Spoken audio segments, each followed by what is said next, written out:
Okay, we'll begin our Corporate Services Committee meeting with delegation from Ted Barn in regard to Compton business water sewer rates, and I'll give it ahead to you, Ted. Okay, I've been asked to be a spokesman for some of the small businesses in the village of Cobden and Whitewater region. And we're not alone in this with regard to looking at rate increases. I look here in the water and sewer rate bills for in Eganville Leader and Bone Shore Valley, where they make reference to 10 or 12 different municipalities. But I think one of the reasons that I'm here is probably to make you, and not that I'm making you aware because you already are aware of that, but you know, we've got economic development officers trying to promote the growth and development of Whitewater from the top end of our region to the bottom end, to the villages of Beachburg, Forsters Falls, and we're trying to promote growth, whether it's through what you just probably had talked about primarily before, subdivisions, land severances, because we need people. And in order to promote businesses, we've got to stay and try to retain an equilibrium where the rates are favorable or at least acceptable in terms of trying to get somebody to come into the village of Cobden to start a business or promote a business or increase a business or work with people within that. And what I've just given you is I did a quick study on, I didn't break it down in terms of from where all the water rates are. I don't know how many water rates you actually have in terms of small business versus a little bit of consumption, a lot of consumption, middle consumption, residential consumption. I basically took my own, and I noticed that the residential and small business rates were basically the same. I know that rates at the rink are large consumption and is a lot of water being used, so they would have a different rate. But what you see in front of you basically is, I did it over the last 5 years. From 2011, where our monthly cost on a water bill and sewer bill was $871 a month, or $855 a year. In 2012, that went to $77 a month, or $923 a year. In 13, it was $87 a month and $1,048. And so on, 95 to 1143, and in particular this last year, 2015, where there was an increase from stayed stable from January 1st to April 30th, and then took a drastic increase from April 30th until September 30th. So those are those two water bills, and we're now paying $1,319 for a water rate, small business water rate in the village of Cobden. And I'm just wondering if, you know, and I've taken that value over the 5 years, that's a 54% increase. We know our cost of living is running at 2%. So I think what basically I'm here for as a representative, and you know that they did sign a petition, which meant we could probably get on as a delegate onto council and be heard. And I suppose it's more just kind of I'm not saying a wake-up call. I know that we say the same thing about taxes. We say the same thing about hydro rates. And I think where it all boils down to is, where does it end? Like, we cannot, as a business guy or gal, trying to bring other people in to start a business or buy a business,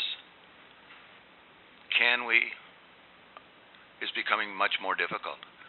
So I think that's where I'm at with this, with the rates, is just, and I know you got a water plant and infrastructure that been in the ground since the 1940s. It's only going to get worse before it gets better. We know that. I'm just wondering if there's any way, I use the old scenario, I know the people behind me aren't going to like this, and I don't like it either, because we could ask all the ratepayers in the village or in the Whitewater region to help pay for the water rates and sewer rates in the village of Cobden. I don't think that would fly, but I'm just kind of teasing you with that one. But I'm waiting for the time that the government, and it's coming, it's inevitable, is going to put a surcharge on everybody that use water in the province of Ontario, so we know we're going to get well watered charged eventually. It's just making it tough for us little guys to try to survive. And so if we didn't come before you and at least tell you a little bit of our story, it's like everything else. It's like what we're doing now with the Bonshire watershed, Whitewater watershed, Muskrat Lake. 6-8 years ago, it was a little bit quieter. Now I think you're realizing that there's a little bit more on the table than just us. It's not us versus them. It's just, we're acknowledging that there's problems, and for every problem there's a solution. And like I said at the meeting on Monday in Pembroke with the official plan, out of a negative there comes a positive. Because if any of you've been at that meeting,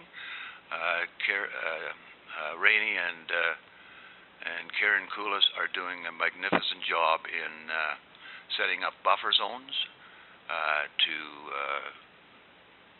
stop, or at least help stop, the runoff of phosphorus and nitrates into the lake, into the creeks, and into their tidal drains, because we all know that's a cost to them, and if they can make more money by saving it, that's... So every solution, there's a solution to every problem.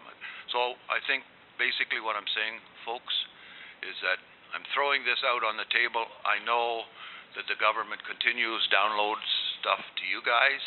You download that stuff to us guys, and at the end of the day, where are we? So there's my little speech, gentlemen, ladies, so take it for what it's worth. I'm supposed to have somebody behind me, but did anybody come in while I was sitting here, or am I all by myself? It's like Christmas. Have I got trees on me, or what? Okay, thank you, Ted. We'll open it to questions in a minute, Mayor. I would like see if Marcia would comment on what she just heard. Could you give us the township's perspective on what you just heard, please? Okay. Well, as a municipality, we understand that the costs keep rising. It affects the taxpayers, the users, same with the taxes. The biggest reason why there was such a big increase in the sewer and water, obviously, is we did some research, and there was no increases from 2005 to 2010. So just to do those catch-up time, it really has affected the rate. Now, going forward, we're going to do, which I already did today, the forecasted sewer budget for about 6 years down the road, and there will continue to be a slight increase, but certainly nothing like it has been drastically in the last couple of years. So you do have to understand that we have to provide clean, safe water, sewer to our users, and that comes at a fee. And unfortunately, the council would like to have the systems pay for themselves, and in that turn, then that's when it falls down to the users. Okay, thank you, Marcia. I'll open it to questions now. Councillor Olmsted. Thank you. Just to clarify, and Ted, I think all your numbers here were probably bang on. As a business owner myself as well, this stuff's near and dear to my heart. Now, I know it's semantics, but there was no water rate increase, and we had a lot of discussions about that in this council chambers.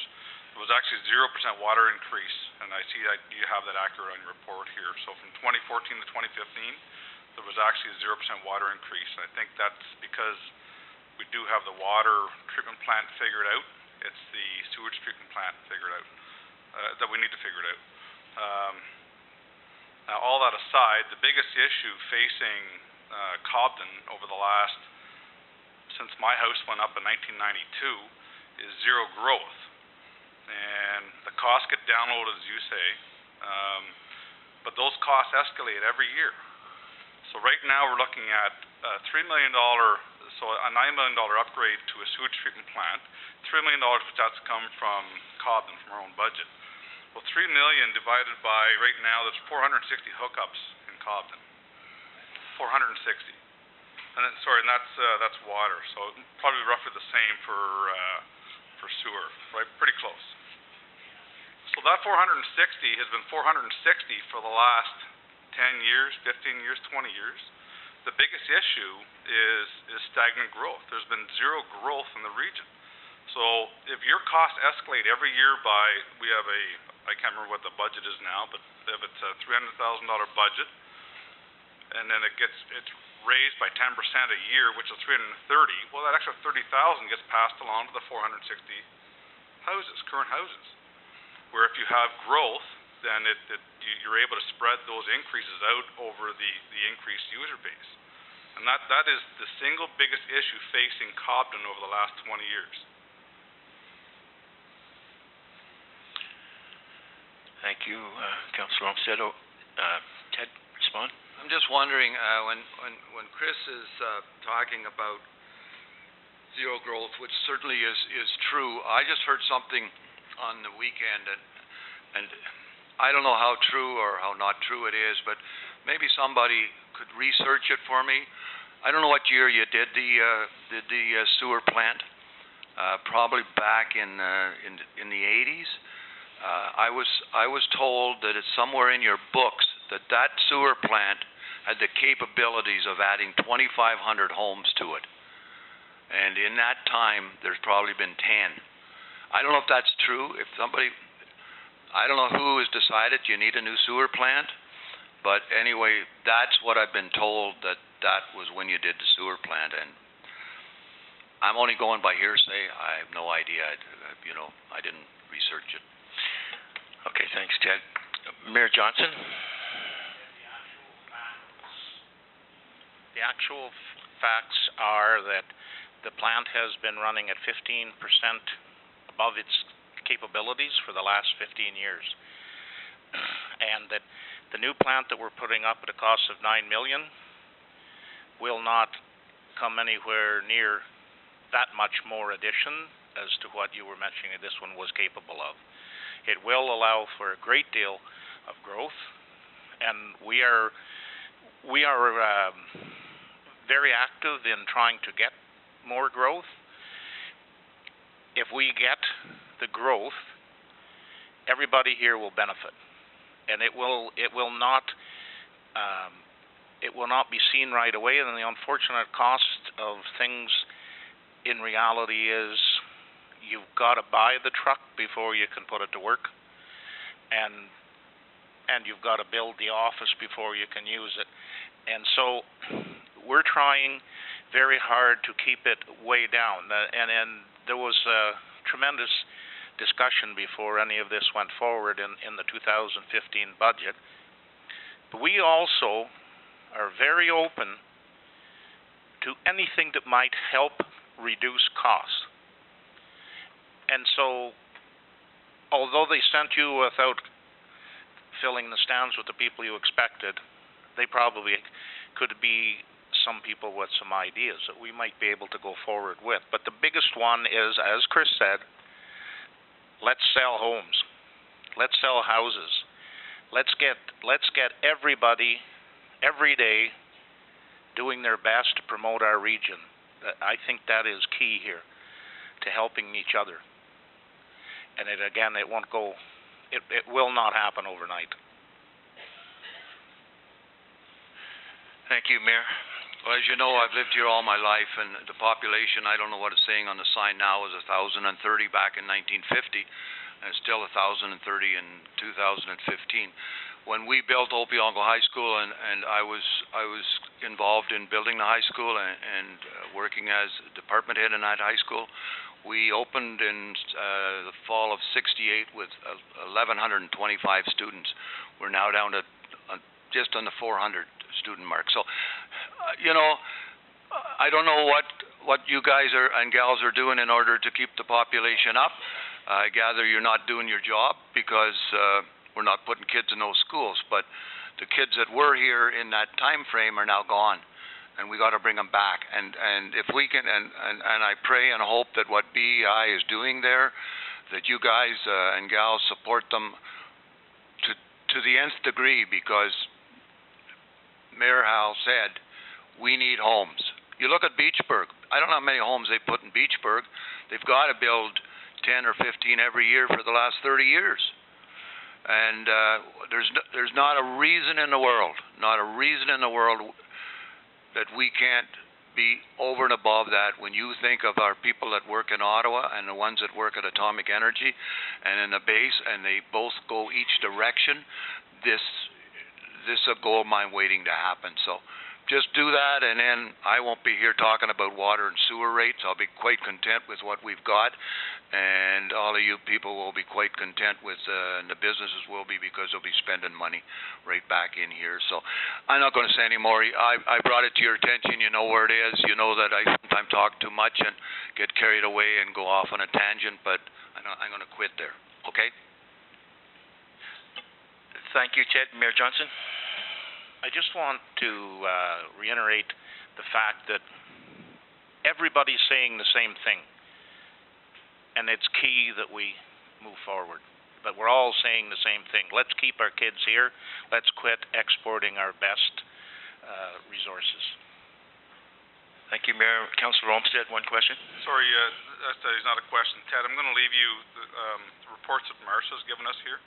And actually, you're bang on. One of the reports does show that Beachburg has now surpassed Cobden residential units. So 403 residential units in Beachburg now compared to 380 in Cobden. So that they have surpassed us. And I'm glad you made the comment about schools, because I don't think people kind of they talk around development, and nobody really understands it, I don't think. Where development is what happens when you're able to keep your schools full and your arenas full. And I know Cobden is down considerably too in enrollment, so it's absolutely a necessity that we support any future growth and development. Thank you, Councillor Olmsted, and thank you, Ted, for your presentation. Being in business most of my life as well, I know no one likes to see expenses go up like that. I think it's a cost of doing business, and there's a lot of other expenses that businesses face. Right now, I'm facing insurance nightmares, but I thank you.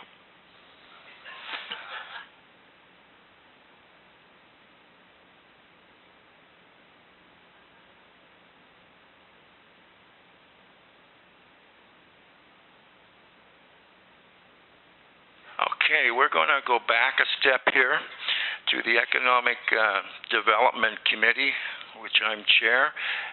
Joe's here now, and we'd like to have his delegation. Thank you. Okay, all right, great. All right, am I on?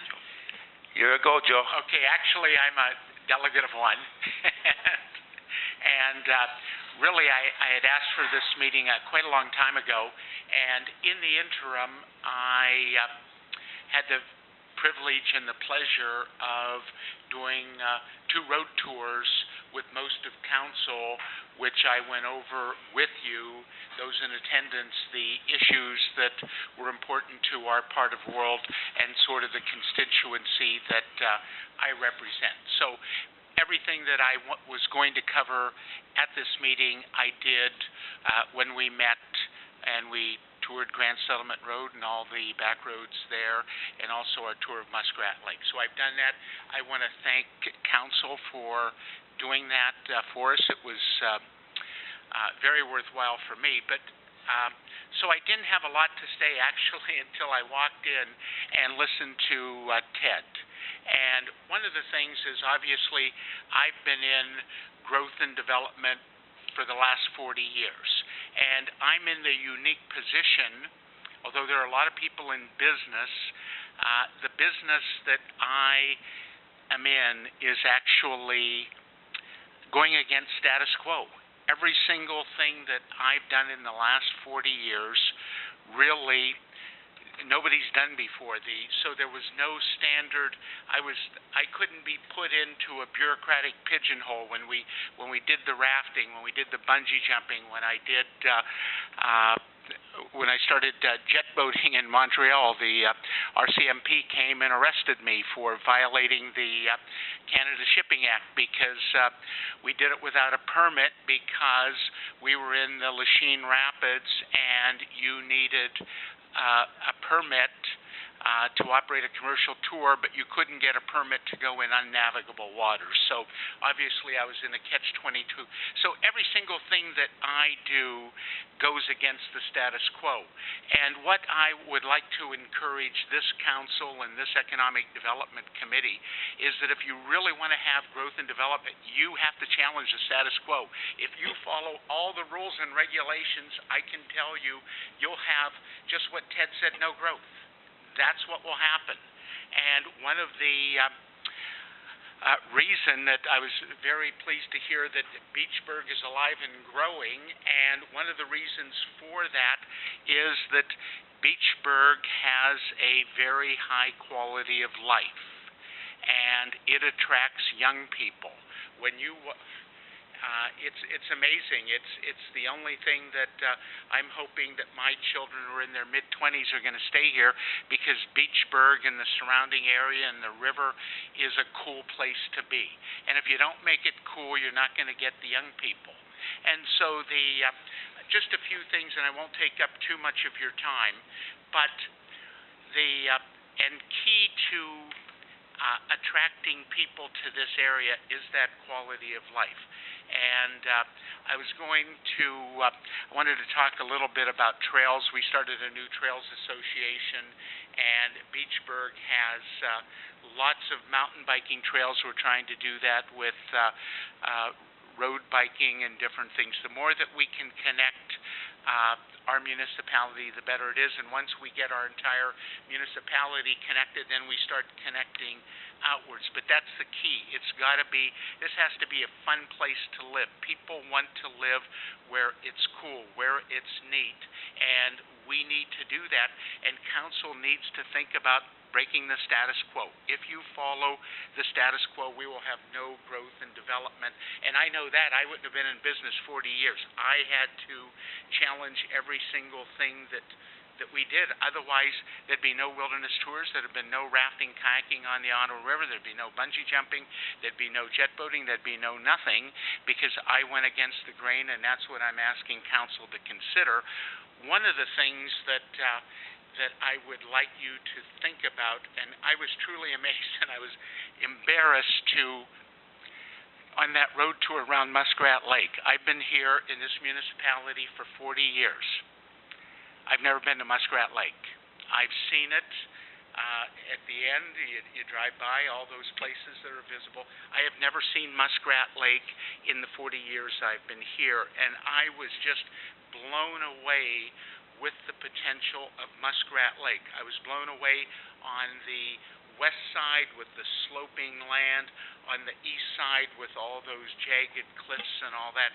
And I thought, when Ted talked about growth and development and housing, I would challenge that 1,000-foot setback for septic systems. I mean, this is the 21st century.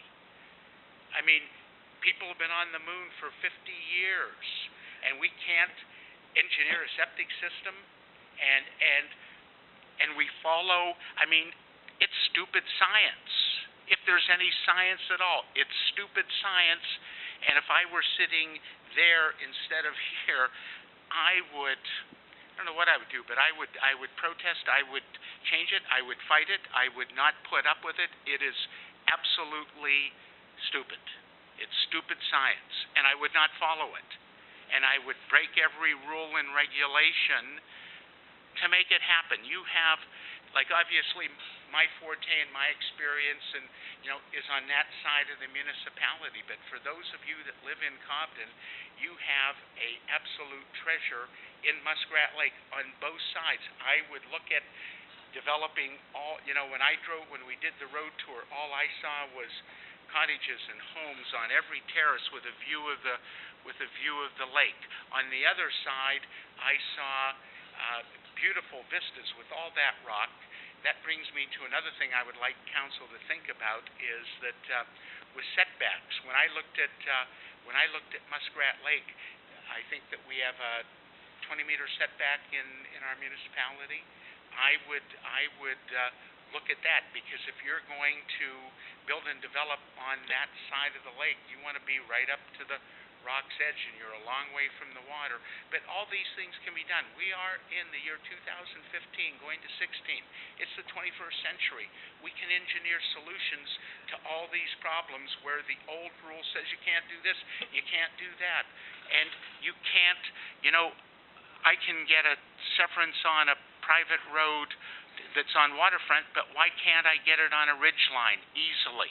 What's the difference between a vista, a waterfront vista, or a ridge vista? It's the same thing, but that's been entrenched for a long time because a lot of people had waterfront and they wanted to make, some farmers wanted to make extra money selling lots, and so that's entrenched. But why can't you do the same thing where you have a beautiful vista like the east side of Muskrat Lake? You can do all those things, and anyway, that's all I wanted to say. But I really thank you. I'm very, very pleased with this council, and I am ecstatic on one hand that I did not win a seat on council, because I'm very happy with what we have here and the direction that you're going and the attitude, because it's all about attitude, and you have to fight the status quo every single day you come to a council meeting. You can't just say, oh, the rule says this, the regulation says that, the bylaw says this. You got to challenge every single thing, because it's the only way the world progresses. Thank you. Thank you, Joe, and thank you for all you have done in our community in the past decades. I couldn't agree more with Joe on some of these issues. We're getting pushed around a lot. We've got some tough decisions to make in the coming months in regard to official plans and such things, and I just hope that we all take a real careful look at all of it. And thank you, Joe. I'll open it to questions. No questions. We'll move on.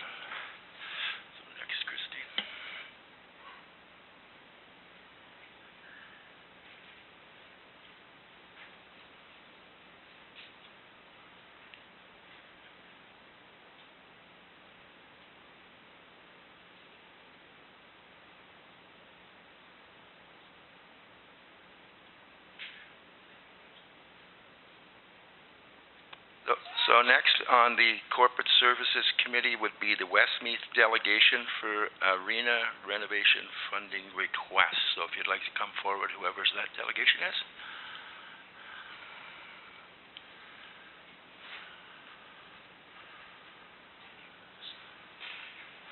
So this is a funding request for budget time.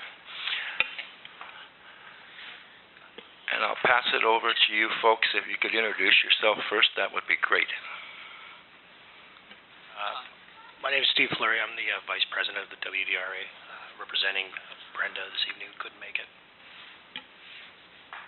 Bob Grills. I'm the one giving the presentation along with Steve. And just a couple little things. I didn't think I was going to have backup. A couple other people. And it's going to be short and sweet. Last thing is, I had a little accident last night and lost a couple of teeth, so please excuse me. You're excused. So I'm going to start by thanking Mr. Mayor, and councilors, and the Whitewater staff. As I said, my name is Bob Grill, the WDRA. Thank you for your time. I'm here to talk about our arenas insulation project. The project was successfully completed this past summer. It looks good, real good. Thanks again for council's financial help, as it couldn't have happened without it. The walls are completely insulated with spray foam. The lower half of the east and west walls are covered with half-inch plywood and painted, mostly for safety reasons. We had to put the strapping and plywood out for tenders during the project, as not enough volunteers were available at the right time. During ice making and to the present, it was observed that the usual temperature-wide variations were dampened somewhat, leading us to think maybe there is some energy conservation so far.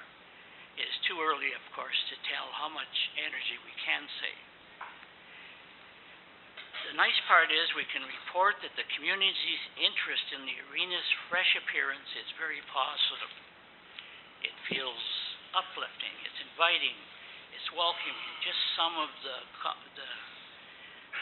comments that were made to various people on the board and our maintenance people. However, sometimes good news requires more good news. Most are asking that the uncovered part of the arena, which is about 3,000 square feet, be made to look as good as the rest of it. And so, to top off our rather appealing arena, I'm asking for financial help for Part B of our rink installation. And I think it's included in your report, the budget and that. And I promise there will be no Part C. So you can have a look at the budget. You know what the amounts are, the costs are. Again, thank you for your time, and if there's any questions, please fire away. Steve's the one to answer. Okay, and thank you. Open to questions. Councillor Rieger? Where do I find out the cost? Oh, Sabin. It was in the agenda. I have to. I didn't see, pardon me? Page 2.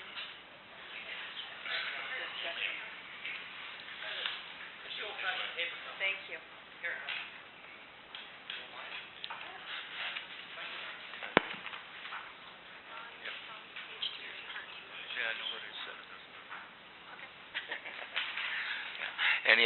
Any other questions, councillors?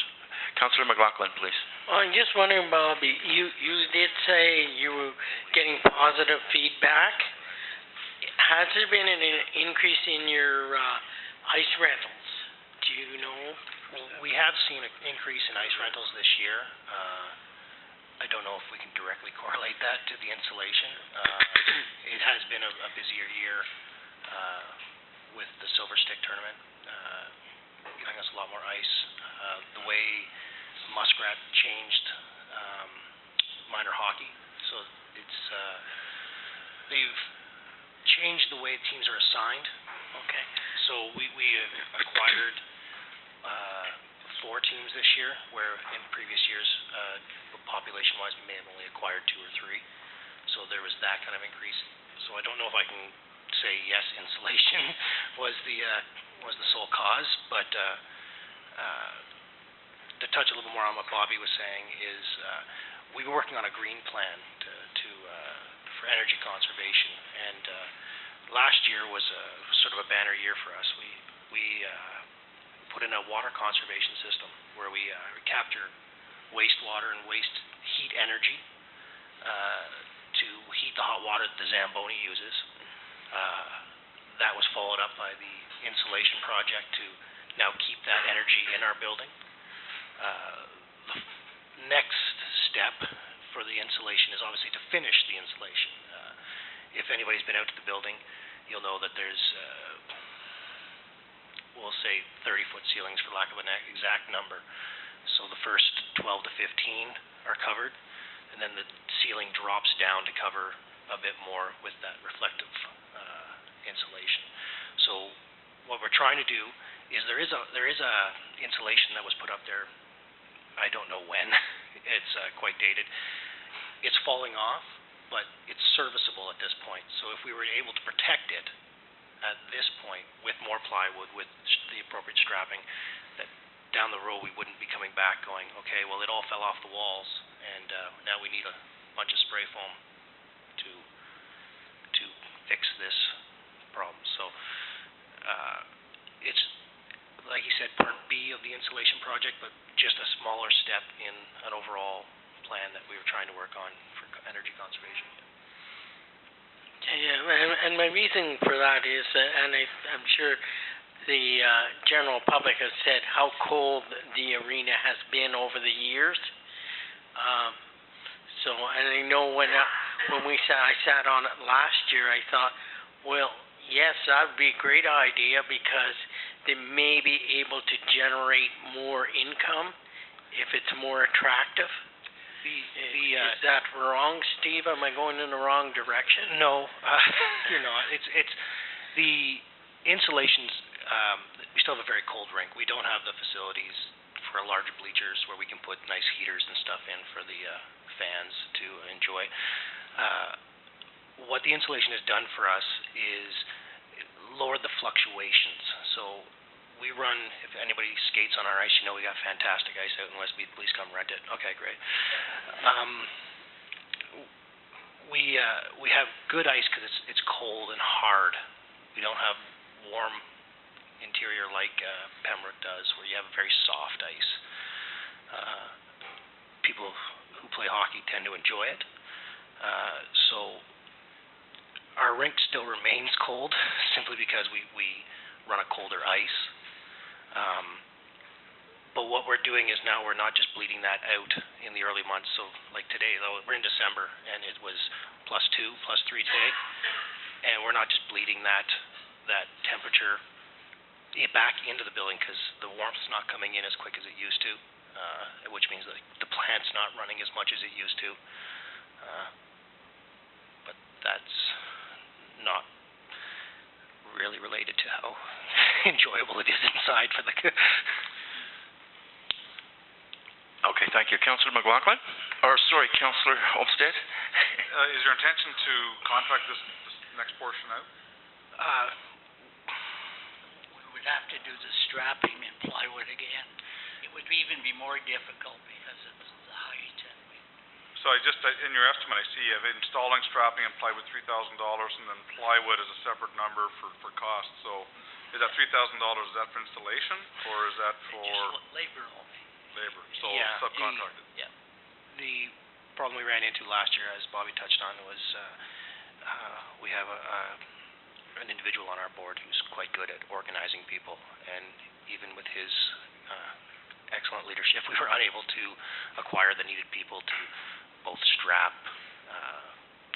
install plywood, and all that in a timely manner. Could have happened, but we would have stretched it over months versus the few weeks during the summer before ice had to go in. So it would be anticipated that you would need that again, and in this case, there's a height requirement too. So you can't put the average guy volunteer on a 20-foot ladder and say, here, put some plywood up. You probably need more specialized, somebody who has maybe a fall arrest certificate and is familiar with working from heights. Okay, thank you. Councillor Rieger. One question, has there been any effort of fundraising at all to see if you could possibly come up with some monies by fundraising? I know in Beachburg, they have a pretty good committee there that, anytime they're trying to do something in the arena, they do ball tournaments and they do, jams and auctions, and has there been any efforts at all on that? We have ongoing fundraising, most of the operation of the facilities. We do have money, but it's been draining about half of what it was 2 years ago, and we're very cautious about not having a reserve in case something serious happens to our ice making equipment. If that happened, our season would be finished. So we always have that in mind. We don't want to touch it. To touch on that a bit more, on the, I'm going to call it the west wall of our facility across from the bleachers, we have signage, and while it's not a fundraiser, it is something we're actively pursuing. There's a fee for somebody to purchase this signage. The more we can sell of that, the less plywood and such that we need to cover that space. But as for a direct fundraiser, no, we're using the generosity of the community for a lot of the cost of the plywood and the wood strapping. We were able to acquire locally from a local producer, so we saved money there, whereas we're not going to necessarily save it in the labor from a contractor. Okay, thank you. Any further questions, council? Okay, thank you, and I'm sure we'll consider it at budget time. It'll come up for discussion. Appreciate the, Thank you very much. yeah, thank you. Okay, next, under corporate services will be the delegation from the Pemmican Area Airport Commission with Alan Wren. Oh, I'm sorry, you had a question? Just a request, I wondered if we could have a 5-minute recess. You know, I'd like that. I need water. I'm coughing. So we will take a 5-minute break, Oh. and we'll be back to you. Well, that will just give Mr. Wren that much more time.